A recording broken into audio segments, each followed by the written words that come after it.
This is the first episode for a series called Foreign Fridays, which gives me the opportunity to shed light on some foreign films that I wouldn't otherwise have any reason to talk about. So hopefully you like it. If you do, comment down below, like this video, subscribe, show me you do. If not, let me know how I can improve or fix, or just let me know. Let's get into it.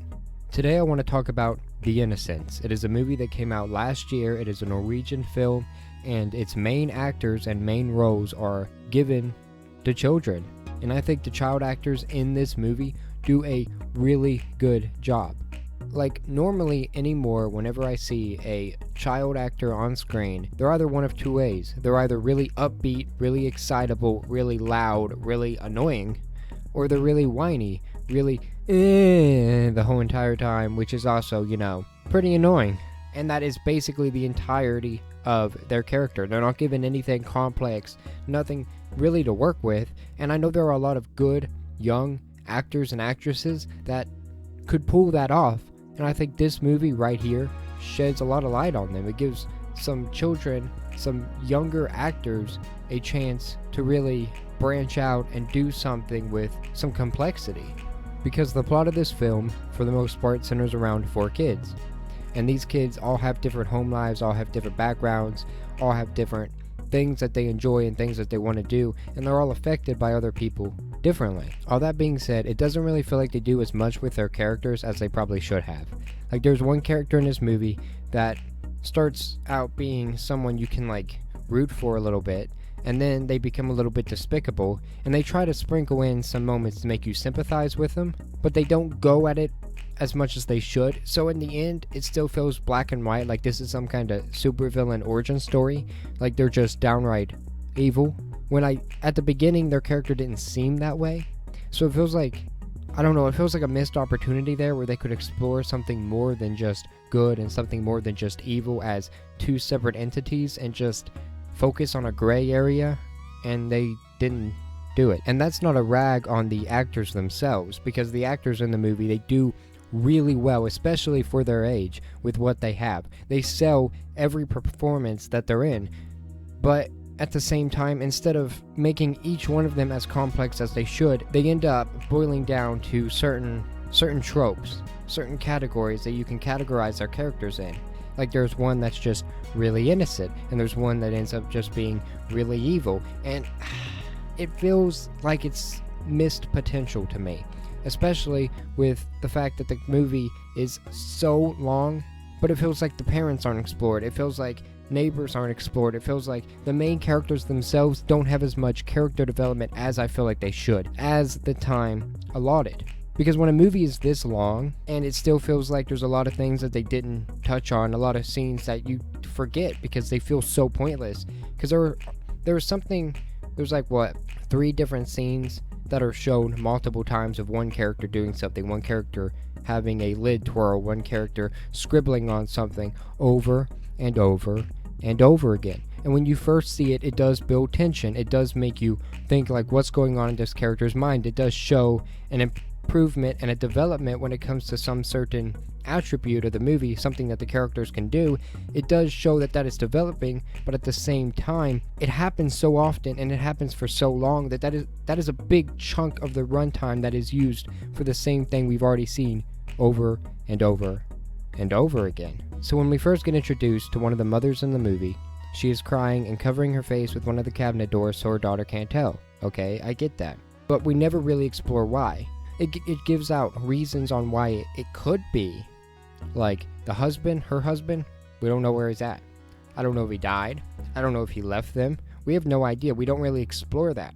We don't explore why the mother wasn't comfortable showing any emotion in front of her child like that. We don't explore that. So later in the movie, when there is a big scene that involves that mother, it feels kind of hollow, because we don't know much about that mother's backstory, about that mother's situation, and again, given the runtime of the movie, that should have been explored just for a little bit. We could have taken scenes out and replaced it with something that made you care more about that character to make the scene and where she is very important feel more impactful.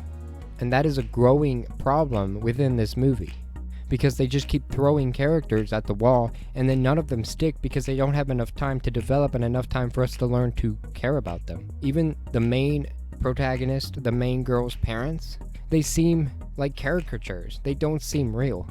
Like when dangerous stuff starts happening around the neighborhood, around where her and her daughter lives, the mom still allows her daughter to go out for the majority of the movie, like she's freaking Dora the Explorer or something. Like when kids are getting hurt or endangered time and time again, what mother would just go, oh yeah, go out, I'll just let you go out unsupervised again? They wouldn't.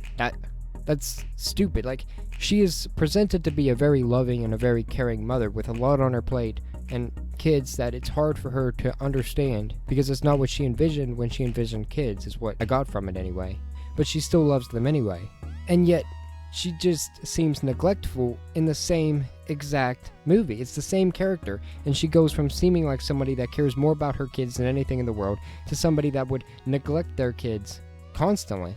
Say, oh, I can't trust you to be responsible, and then, like, I don't know, 10 minutes later go, oh, I'm going to trust you with a responsibility now that it's even harder for you to handle. It just doesn't make sense. It doesn't make sense for her character.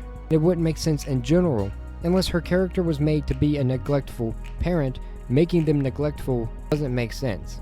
You can't give them two different types of archetype. You can make her a neglectful mother and also try to make her out to be a very loving and very caring mom. It doesn't make sense. And I could go on for hours. I could just bring up character after character after character and be like, there's a lot of things that they do and a lot of things that they say that contradicts how we are supposed to perceive them. Like, I can just keep on going. And it bothers the heck out of me because the majority of this movie is driven mostly by the characters and how they react. That's the majority of the movie.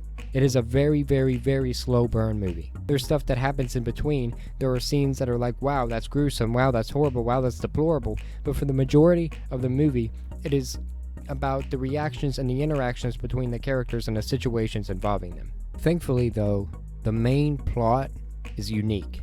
It's not something I've seen done and redone and done worse a million times over. It is something that I've just now seen for like the first time in my life. Like, the only movies I can like compare it to is if you mix Chronicle, I think is what it was called, the superhero guys, with Brightburn. It's not as hardcore. They don't have like hardcore powers in here or anything like that. But it does give off that same horror as Brightburn, where the kids are just learning to develop as they are, and it also gives off that same camaraderie that Chronicle had until the end when things fell apart. And that premise alone, even though there are sections that are boring, there's enough tension and enough character between the characters that it does keep it going. It doesn't feel like everything is completely pointless until the end. It does feel like there are things scattered throughout even the scenes that I think could be removed that are important. It just feels like there's a lot of actions and a lot of situations that come up and aren't really explained why they exist. Why is this happening? Why does it have to?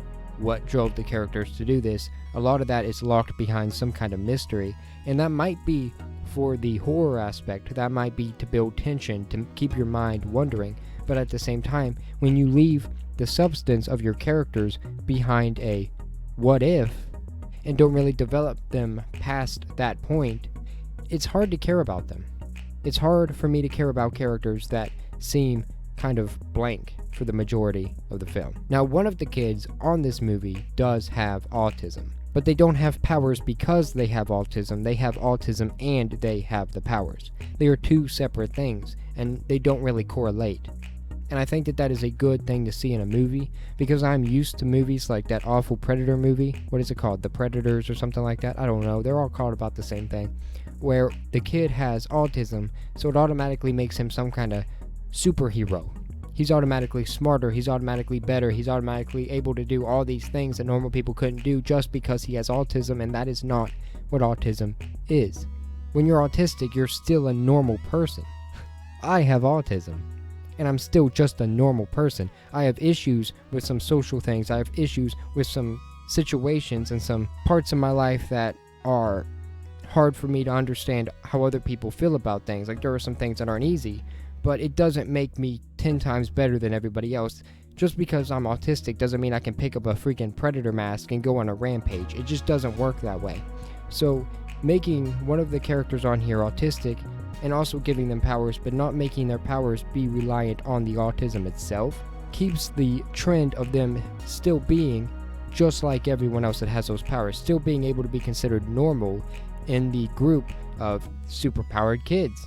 And I think that that was a really, really good thing to put in here, to show that even though this character has autism, it doesn't define their character as a whole. They're still human.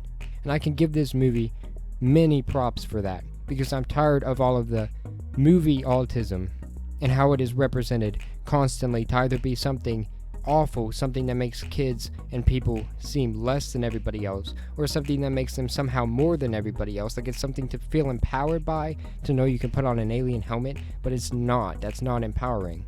I don't know anybody who has any type of disability or any type of disorder or any type of mental illness that's like, oh, all I want to do is feel better than everybody else. That's never anything that any of us think about unless we're narcissistic. For the most part, we just want to fit in, just like the rest of you. And this is finally a movie that makes that real, that makes that seem real. So I do have to give it props for that, and I do need to point that out because I have a lot of respect for that, and I'm thankful that they did it well. Personal bias, politics, all that aside, in and of itself, is this a good film? Yes, I believe it is. It's slow. It doesn't have a lot of body count. It does have some gore. It does have some kills, but a lot of them happen off screen. It does have some emotional moments, and some moments where it could be hard for people to stomach, hard for people to stand, but that in and of itself doesn't make it a good movie. You can hurt kids and kill kids in movies and go beyond that point that a lot of other movies won't, but that doesn't necessarily make your movie good. But the acting, the general premise itself, and the fact that throughout the movie I did want to know how it ended and I did grow to want certain things to happen, makes me say that this is a good movie. It's not something I've seen before, and it is something I thought about well after. So for that, I do recommend it. I haven't watched many foreign films. This is one of the first ones I've watched, actually, and because of that, it's the entire reason that this video even exists, because this is something that you wouldn't see being made here in America. You just wouldn't see it. So I'm really glad that out there are some people with some creative desires and some creative processes to make a movie just like this one. So yeah, I recommend it. It was good. If you made it this far, thank you so much. I really appreciate it. Have a good day.